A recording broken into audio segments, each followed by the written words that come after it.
The tower was shaking hard enough to rattle the windows. Not from wind, from something climbing it. I remember staring at the trapdoor in the center of the cabin floor while the radio beside me screamed with static. One knock echoed from underneath, then another, slow, patient, human knuckles against metal. And then my mother's voice drifted up through the cracks beneath the hatch, soft, wet, crying. "Ethan, please let me in." My mother had been dead for 6 years. I reached for the laminated rules taped beside the window with shaking hands. Rule number 8. If you hear a familiar voice outside after midnight, do not answer it. It does not remember being human. Another knock. Harder this time. The hatch bent inward slightly, and then the voice changed. Not the words, the emotion, like something practicing grief without understanding it. "Ethan." Distant smile and then, "Why are you hiding from me?" That was the moment I realized the rules were never meant to protect me from the forest. They were protecting the forest from whatever lived in the tower. 3 days earlier, I took the fire lookout job because nobody else wanted it. Simple as that. The listing had been buried deep in a state forestry website. Seasonal fire watcher needed for Blackwood Ridge National Forest. Good pay, remote location, immediate start, no experience required. That should have been the first red flag.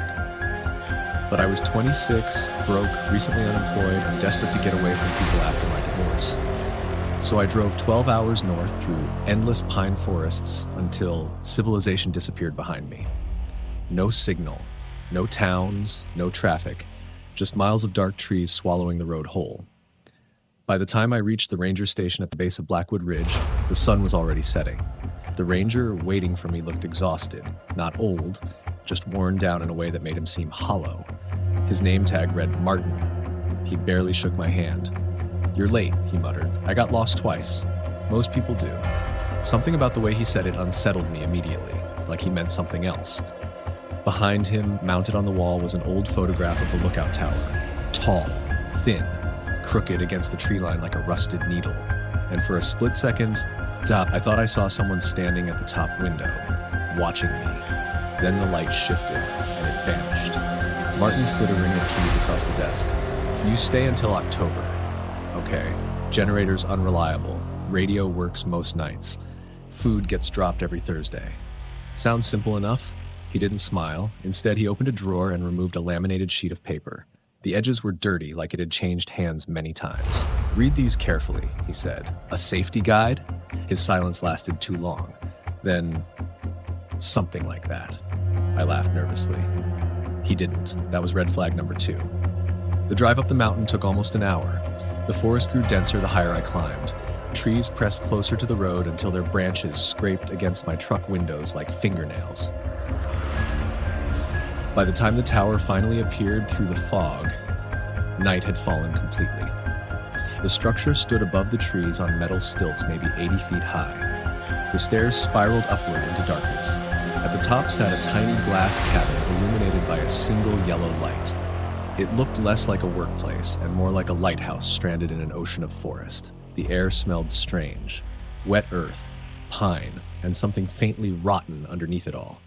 I grabbed my bag and climbed. Each step screamed beneath my weight.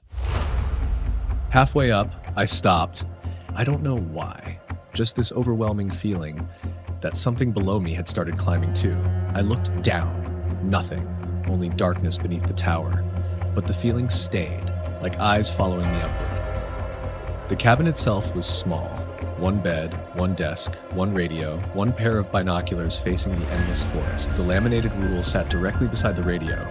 I remember laughing when I first read them, not because they were funny, because they felt like someone trying way too hard to scare the new guy. Rules for Blackwood Lookout, read carefully. 1. Keep the floodlight pointed toward the northern tree line after sunset. 2. Do not whistle outside the tower. 3. Ignore any movement between trees after 11 p.m. unless accompanied by smoke. 4. If the radio clicks 3 times at exactly 3:17 a.m., do not look at the tree line for at least 1 minute. 5. Never open the trapdoor between 1 a.m. and 4 a.m. 6. If someone is standing beneath the tower looking up, do not acknowledge them. 7. The woman in white does not need help. 8. If you hear the voice of a loved one outside the cabin, remember, they are dead even if they are not.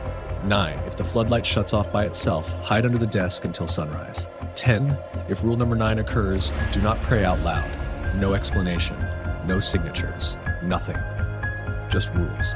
I remember thinking, some bored employee made this as a prank. But underneath the laminated page, someone had scratched words directly into the wood of the desk. Not a prank, a warning. The first night was quiet, too quiet.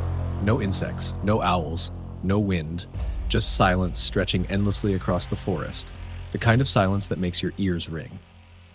I tried distracting myself with books and downloaded movies, but my attention kept drifting toward the windows, toward the trees.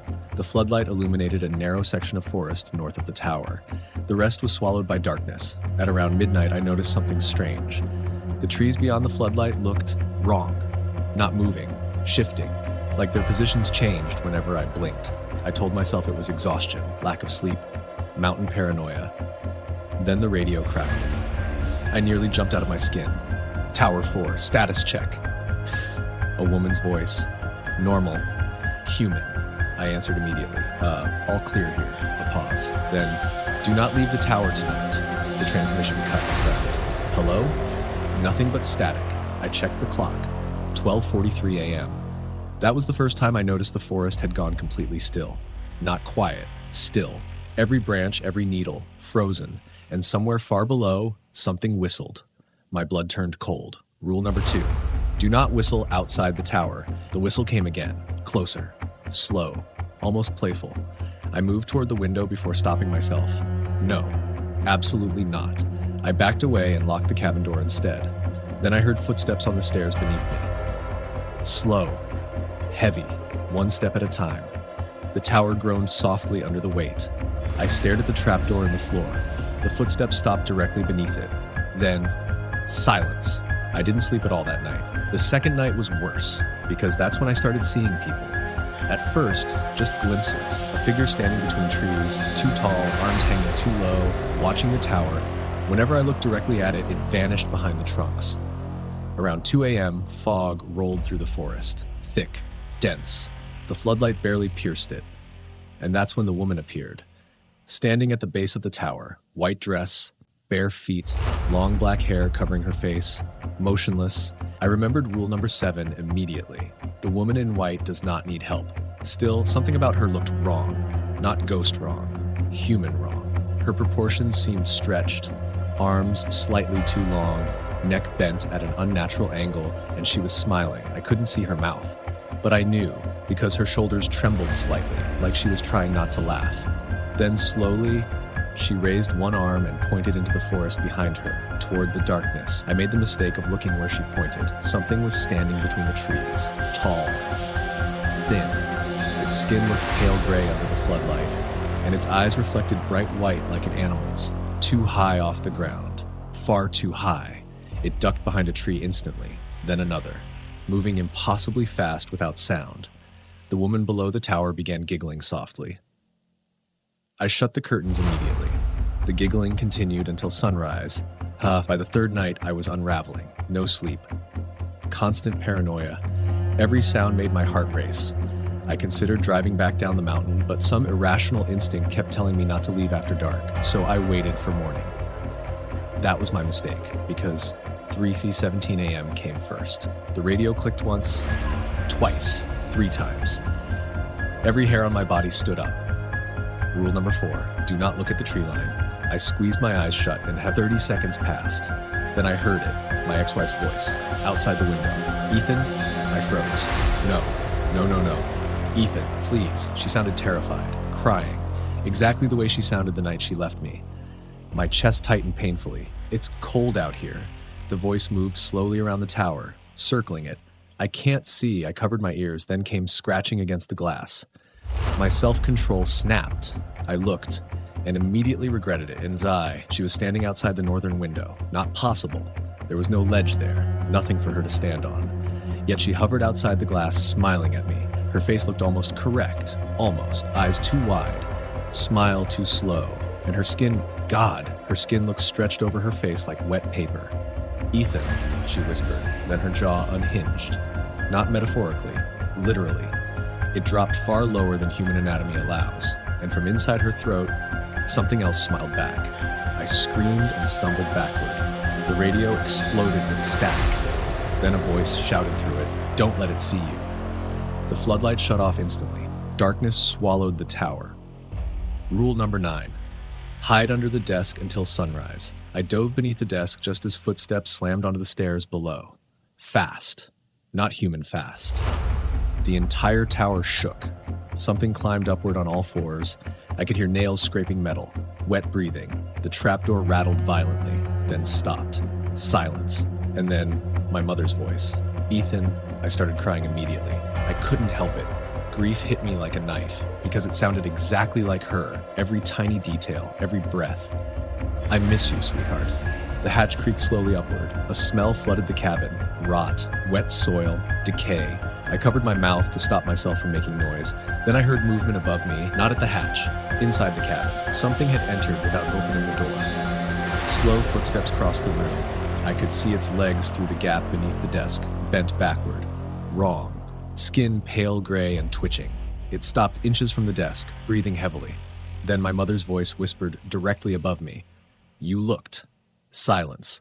Then another voice emerged beneath hers, deeper, animalistic, trying to form words. "Now, it knows you." The thing crouched lower. Its face slowly tilted into view beneath the desk. I only saw part of it. One eye, too large, milky white, and a smile stretching impossibly far across its face. Then the radio crackled again. A woman screamed through static. "Sunrise isn't safe anymore." The creature's head snapped toward the radio instantly, and for the first time, it stopped smiling. The tower lights suddenly flickered back on. The thing moved so fast I barely saw it. 1 second it was there. The next, it was gone. No footsteps, no sound, just empty air. I stayed beneath the desk until morning, too terrified to move. When sunlight finally filled the cabin, I crawled out shaking uncontrollably. And that's when I noticed something horrifying. The laminated rules had changed. There were 11 now. The final line looked freshly written. 11. If it learns your name, do not let it leave the tower. I stared at the words for a long time. Then I heard the radio click softly. A calm male voice spoke. "Tower 4? I grabbed the receiver desperately. "Hello?" Static. Then, "Has it started pretending to be you yet?" My stomach dropped. "What?" A pause. Then the man whispered, "Look outside."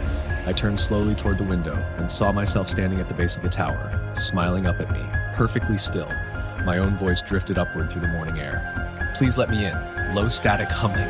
Then the version of me below the tower raised one hand slowly and waved. Behind him, dozens of pale figures stood motionless between the trees, watching, waiting, and every single one wore a human face.